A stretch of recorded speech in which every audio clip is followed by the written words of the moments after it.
Um, okay, can you guys see my slideshow now? Yes. Number one, did Mr. Perfect, thank you. All right, so the discussion is State v. French. This is the lockdown case that I argued on Wednesday. There were 4 issues that were before the court. Number one, did Mr. French violate Executive Order 107, i.e. the lockdown order when he was out walking alone on a highway protesting? 2, did the state prove that Mr. French engaged in disorderly conduct when he allegedly shook his groin area toward the police officer? And 3, did, well, okay, there's 4 issues because there's 2 incidents of Executive Order 107. So the 4th issue is, did the state prove that Mr. French walked the wrong way on the highway? The opinion is 32 pages long, but the actual legal opinion doesn't start until page 20. Everything before that is summarizing the facts and our arguments. The judge did get some facts wrong that are relevant to the appeal, but they don't go to the constitutional issue. So I'm not going to go through that with you too much. The main thing you need to know is that Mr. French in March 2020 was walking along the side of the highway, carrying a sign that said, it said, "Fuck the police," spelled with a PH, and it said "Thin Blue Line." And the police officers approached him and engaged him. There's a video of the incident, which is interesting because Mr. French, actually, I'm going to come out to talk to you about this.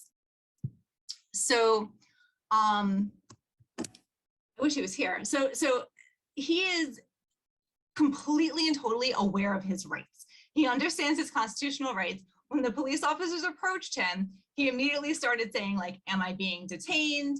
I don't want to be part of this investigation. Why am I being detained? He was saying, I have a legitimate purpose. I'm protesting, which is the language from the disorderly conduct statute. He knew all of the traffic laws. He was very, very careful about complying with the traffic laws. So for example, one of the laws is that if you have to walk against traffic, and he was in the lane of the highway going the same way that he was, so he was walking backwards so that he was facing the traffic even though he was on the highway. So this is somebody who knows the law extremely well. And when the police officers approached him, he started using his knowledge of the law. It's interesting to me because when I watched it as an attorney, it's obvious that he's agitated and that he's upset, and I can't really blame him too much because he is being stopped by the police while he's engaged in lawful activity without probable cause or suspicion, reasonable suspicion to approach him. But the things that he's saying make sense. But the officers, we have their body cams and we have the conversations that they had amongst themselves as this was going on. And they clearly thought that he was like not right in the head. They're like, he's crazy, he's out of control, he's screaming about the Constitution. And the trial judge also said in his opinion that this person was very combative, and most people, this is almost an exact quote, the judge said most people would not react the way this defendant did. He immediately started shouting constitutional cases. And I guess that's true, but how in the world does a judge hold that against him? It's absolutely bonkers. It's like a total other world. So that's the situation as it is. He was approached a second time, same deal. Except this time he was wearing a mask. So he was walking alone on a highway with his signs in a mask, and the police approached him. We have the information that led up to the police approach because we have the dash cam. And the police officer on both incidents, the police officer called the Hunterdon County prosecutor to get permission to cite him for violating Executive Order 107. My suspicion, and his suspicion as well, is that the reason the judge ruled the way she did, which as you'll see is totally bonkers, the reason that she ruled the way she did, perhaps, and this is 100% speculation, but you know, it might be because maybe there's a little bit of a desire to protect the Hunterdon County prosecutor's office because they gave the go-ahead on this. This wasn't just police officers approaching him on their own. They called for authority from the prosecutor, and the prosecutor said yes. So that might be part of the reason that we're seeing what we see. So giving you that background information, I'm going to jump back into the PowerPoint. Okay. So she started by citing the executive order. She said there are, on March 21st, 2020, Governor Murphy issued Executive Order 107 in order to curb the spread of the novel coronavirus. In relevant part, the order stated that, quote, all New Jersey residents shall remain home or at their place of residence unless they are, and then there's a bunch of exceptions. Three of those exceptions are relevant to this case. The first is reporting to or performing their job, walking, running, operating a wheelchair, or engaging in outdoor activities with immediate family members, caretakers, household members, or romantic partners while following best social distancing practices with other individuals, including staying 6 feet apart. Or 7, leaving the home for an educational, religious, or political reason. So based on the fact pattern that I just told you, you've probably already figured out that he falls certainly within 2 of these. He was walking. Yeah, what's going on? That's an exception. Oh, you're not muted. And also he was engaged in political activity. He was walking with a sign. That's clearly political activity. So I actually thought that we would get this overturned on appeal really easily because it's very obvious, but as I said, the judge surprised me and I'll talk to you about why. So the judge went into the executive order and she found important this paragraph 24. For your information, this paragraph 24 of this executive order, it's a different paragraph number in all the executive orders, but it is in all the executive orders. It is in the testing mandate. It is in all of the vaccine mandates, the booster mandates. Every single order that Governor Murphy has issued under his emergency powers contains the equivalent of this paragraph. It states, hold on, my thing is blocking my screen. It shall be the duty of every person in this state to cooperate fully in all matters concerning this executive order. And so you know what this has really been one of the issues from the get-go, I think, in terms of getting school districts to revolt, is because they were afraid that they could be charged with disorderly person because of this paragraph in the testing mandate. So the whole executive order itself has been enacted pursuant to the Disaster Control Act, which is New Jersey statute A:9-49. It says, under the pertinent provisions of the Disaster Control Act, any person who, quote, refuses to obey the lawful orders of any air raid warden, civilian protection worker, or other person who is duly authorized to perform any act or function during the threat or imminence of danger or any emergency is guilty, as anyone who violates any order, rule, or regulation adopted by the governor and promulgated as provider of this act. So when people are charged for violating an executive order that was enacted pursuant to the Disaster Control Act, this is what they're charged under, and it's a disorderly person's offense. So that's what he was charged under for violating Executive Order 109. The court also, she said here, the provisions of the executive order are to be interpreted broadly.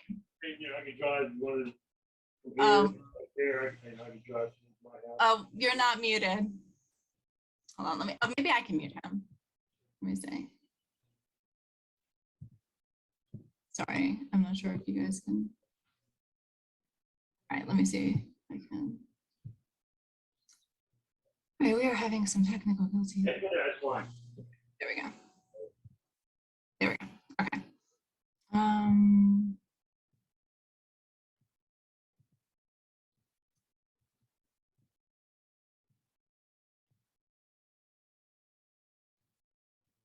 Sorry, get back to where I was. Okay. All right. So she goes into another case and she says, in that case, the court explained that the governor has the authority to declare a public health emergency. And during times of emergency, the governor may have, under the Disaster Control Act, the authority to, quote, make such orders, rules, and regulations as may be necessary adequately to meet the various problems presented by any emergency. On subjects including all these, I mean, these things are clearly related to terrorism, which is why the Disaster Act was enacted to begin with. I think it was done right after 9/11. The idea that COVID falls into the same categories as the things discussed in this act is ridiculous.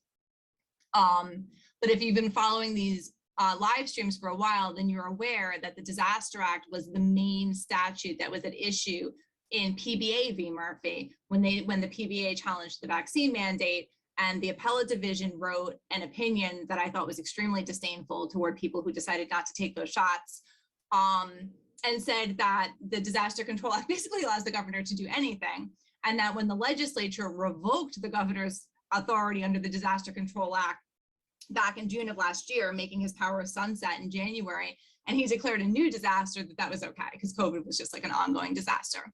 So the issue about the Disaster Control Act and its constitutionality has been pretty well settled by the appellate division, and it would be unlikely to get that overturned in a federal court because it's a state law.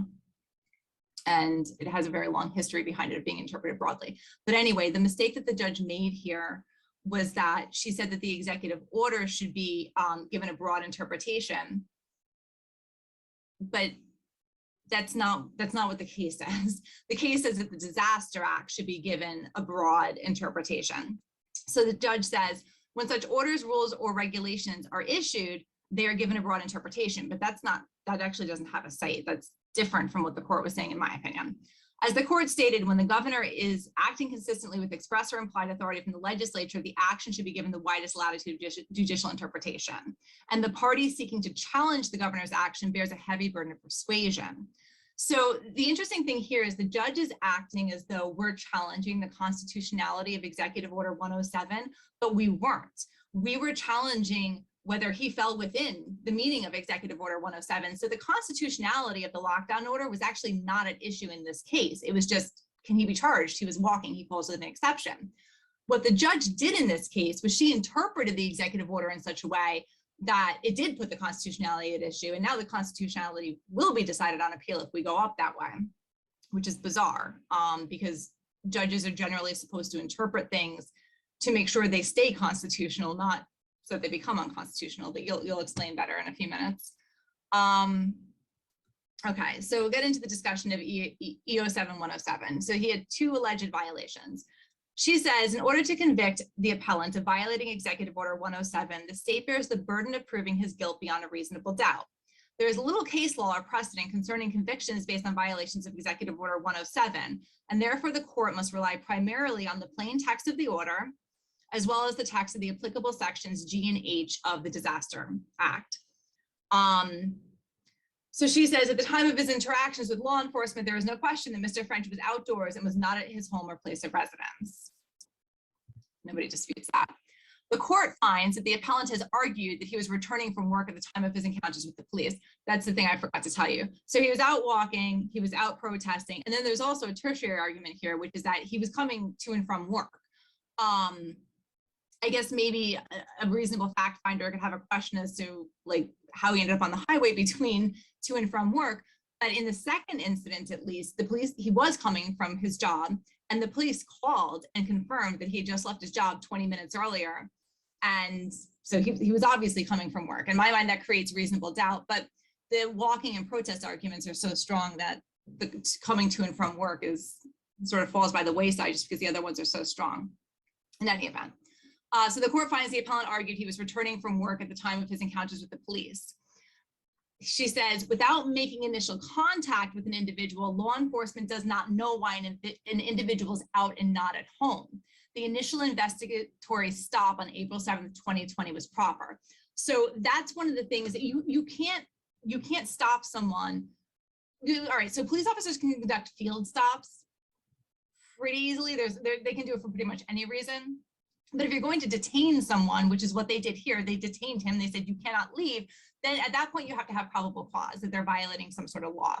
And what she said here is basically that the fact that he was out of his house was sufficient reason to stop him and detain him. Because once he was out of his house, law enforcement then had an obligation to make sure that he was in compliance with the law, or that rather he wasn't out of compliance with Executive Order 107. So this isn't super important in this case, but as in terms of like overall societal impact, the idea that when Executive Order 107 was in place, that our just existing outside of our house means that any police officer had probable cause to stop and talk to us, or reasonable suspicion to stop and talk to us, is kind of disturbing. It was very disturbing, but that's sort of a secondary issue. It's not specifically important in this case. So she also says the officers were justified in making contact with the appellant in order to determine whether or not he was in compliance with the order. Then she says, pursuant to paragraph 24 of Executive Order 107, he was to fully cooperate in all matters regarding the order. However, appellant immediately became combative. He can be heard to say, I will not be a part of this investigation. He is repeatedly told to stand still. He proceeds to first walk closer to the officers and then to walk away entirely while they instruct him not to go. So she says he refused to cooperate with law enforcement, as with paragraph 24, and it is a violation to refuse to cooperate with a person who is duly authorized to perform any act or function. So she says basically that he violated not the executive order, but the Disaster Act, which she has a problem here because you can't be convicted of a crime that you haven't been charged with. And he wasn't charged with violating the Disaster Act. He was charged with violating Executive Order 107.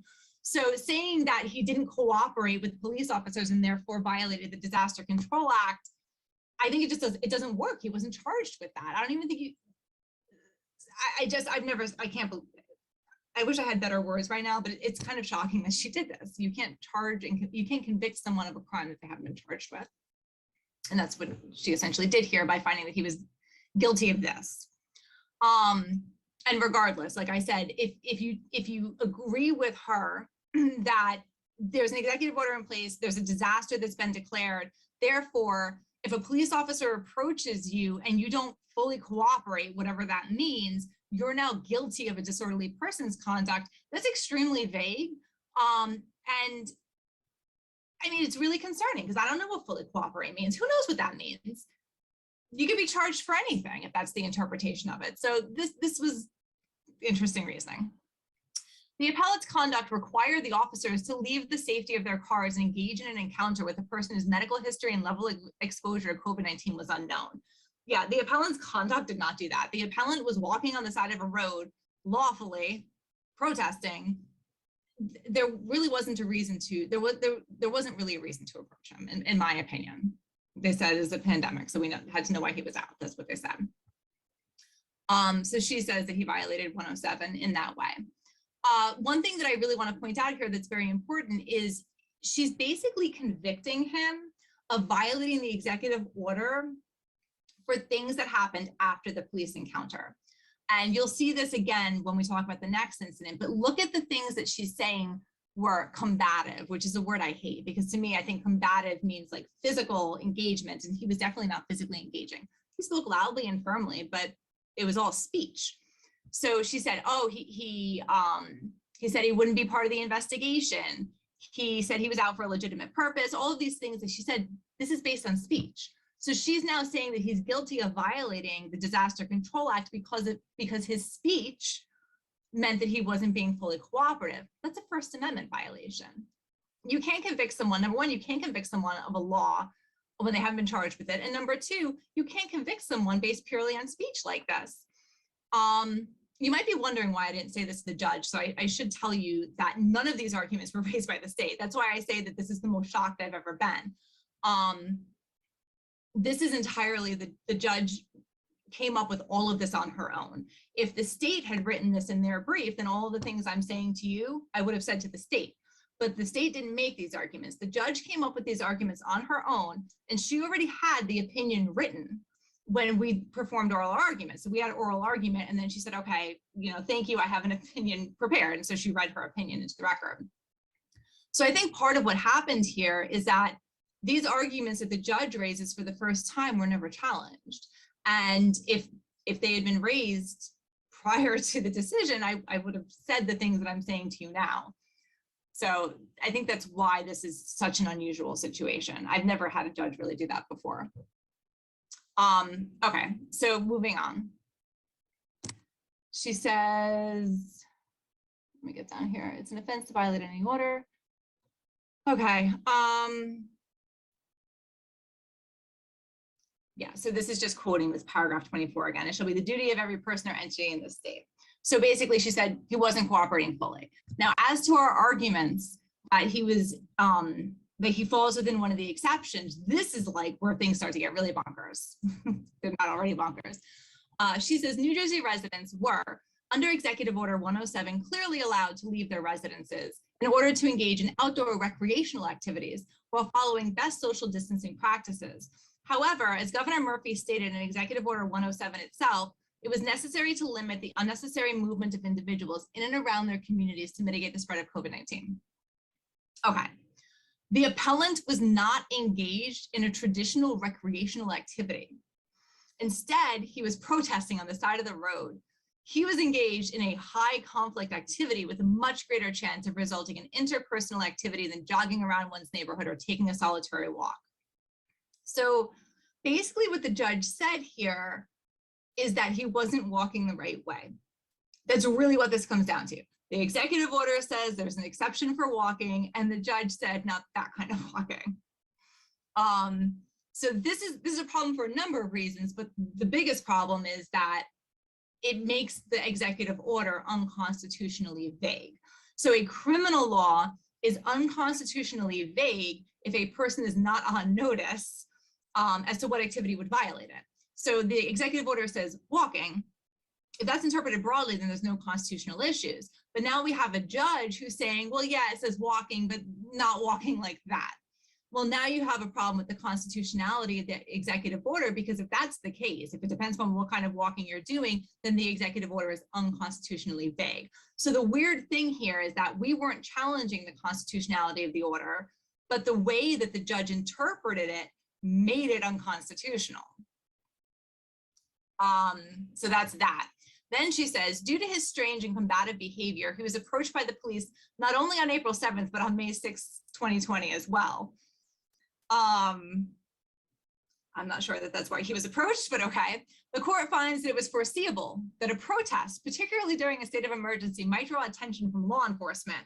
Not only did the appellant choose to partake in a high conflict activity outside the scope of traditional outdoor recreational activities, but when approached by the police, instead of cooperating with their investigation, he initiated a protracted verbal confrontation that put the officers at risk by requiring them to engage in a conversation with him during a time when the community was threatened by a communicable disease.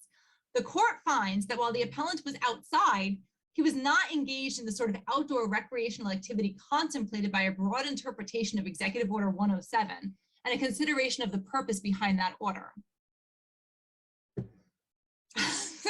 There's not too much I can really say about that.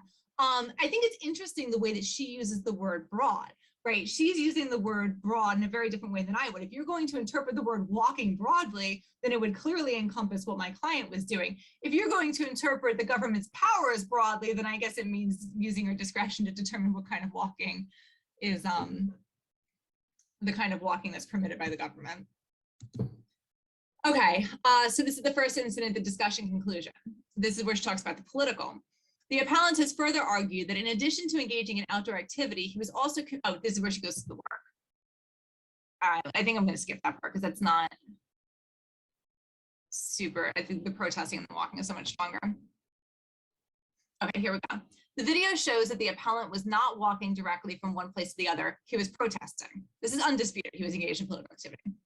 The court further finds that while a protest may be a form of political activity, the order states that residents may, quote, leave the home for an educational, religious, or political reason. When read with the purpose of the act in mind, it is clear that individuals were free to leave their residences, perform the educational, religious, or political purpose of their leaving in an as efficient and socially distanced manner as possible, and then go home. Voting, for example, would fall under this type of exception.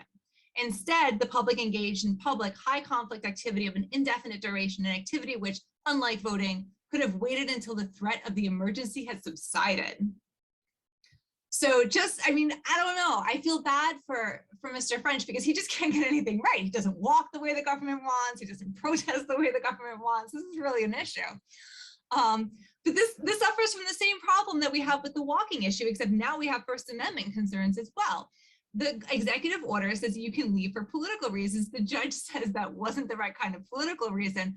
I think it would be interesting to see what the judge would say if somebody out during like a BLM protest had been arrested for violating the lockdown order. I think we might have gotten a different result. But in any event, poor Mr. French, he walks wrong. He does political activities wrong. Yeah, so same issue. Again, this is now unconstitutionally vague. If political reasons mean some reasons, but not others, and we're not on notice as to what they are, then this is an unconstitutionally vague criminal prosecution. And then the second thing that we now have in addition to this is a First Amendment violation because they are, there's two things actually going on here. The first is a prior restraint on speech, because if people aren't sure if their political expression is permitted, then they're not going to engage on it, which has a chilling effect. So it's a prior restraint on speech, and it's also a violation of his rights because he was engaged in protest. And And it's also a violation of his rights because his words are being used as a basis for finding him disorderly. Okay, so this is the second incident. I just want to outline this for you again so you can see that this is all based on speech. The court, so this is regarding the second incident, the court continues to find that Executive Order 107 did allow for individuals to engage in outdoor recreational activity. This is her own words. It didn't say outdoor recreational activity, it said walking. Well, best social distancing practices. The appellant was outdoors, he was alone, and he appeared to have a piece of fabric covering his face. He did, he was masked for the second incident. Alone, protesting. Still drew the attention of the police officers. However, he was not engaged in a recreational outside activity. There's no requirement for that in the EM. That's just not in it. He was in an unusual place. He was standing on the immediate shoulder of the road, very close to where cars would be driving during a time of emergency. Also a very good place to protest if you want people to see your message. He was holding a sign that at one point he straddled, and he was walking backwards on the wrong side of the road. He was actually walking backwards on the correct side of the road because you have to face traffic. And he was walking away from traffic, but he was facing it. He was walking backwards. Given the unusualness of the appellant's location, as well as the ongoing state of emergency, the officers were justified in approaching him to determine why he was standing on the shoulder of the road holding a sign and to ascertain whether he followed the executive order. I think the sign was sort of self-explanatory. They knew why he was holding the sign. He's not a fan of law enforcement. Once again, when Sergeant Glennon approached the appellant, he became combative, that word again. That word was also used by the trial court a lot, kept saying combative, combative, combative. Why not argumentative?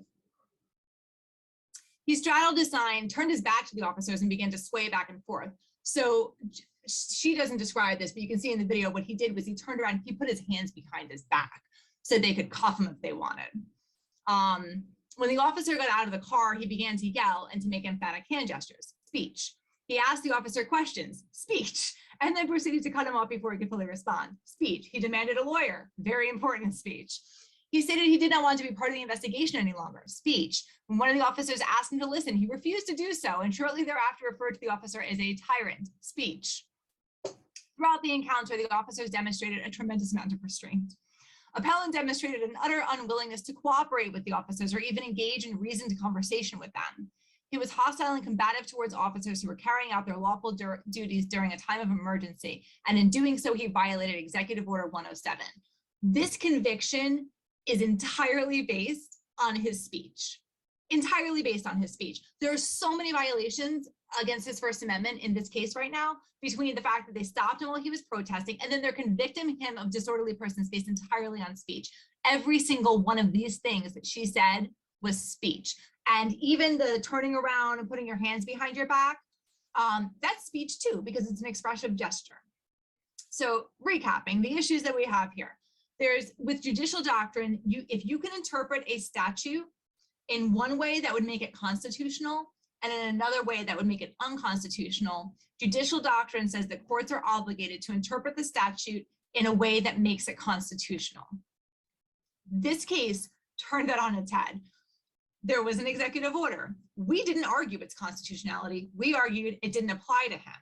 But all the judge had to do was say he was walking or he was protesting. It's an exception, and the thing would be over. It would be over.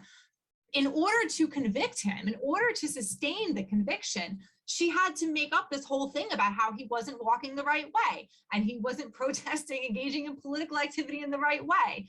And in doing that, she made the order unconstitutional in a bunch of different ways that it wouldn't have been if she just interpreted it as him being covered by the exception.